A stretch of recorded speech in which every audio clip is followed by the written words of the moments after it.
Que vous soyez Champs-Élysées ou Grand Boulevard, on est tous champions du monde et c'est l'heure des immanquables.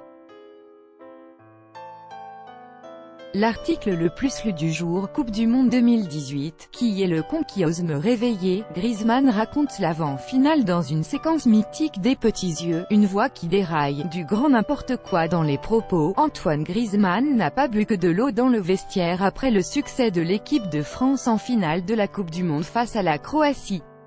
Et c'est ainsi qu'il s'est présenté devant les médias, en zone mixte.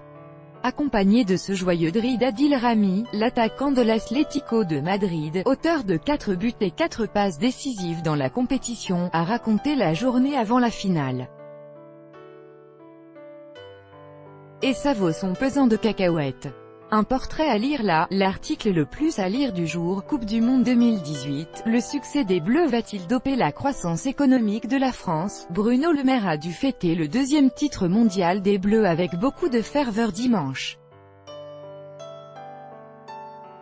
Avant la finale, le ministre de l'économie avait vanté l'effet du parcours exceptionnel de l'équipe de France sur le dynamisme du pays.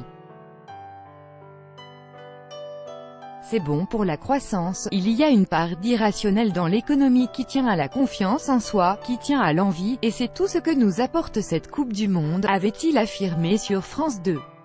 Un article à retrouver là. L'article le plus partagé du jour, Paris, l'incroyable chorégraphie des agents de la RATP avant le concert de Beyoncé et Jay-Z au Stade de France. La mobilisation des agents de la ligne 13 n'est pas passée inaperçue. Pour le concert de Beyoncé et Jay-Z au Stade de France samedi soir, un dispositif spécial avait été anticipé, il a même été encore plus spécial que prévu. Des agents ont donné de leur personne avec une chorégraphie hallucinante sur Crazy in Love dans les couloirs de la station Saint-Denis Porte de Paris.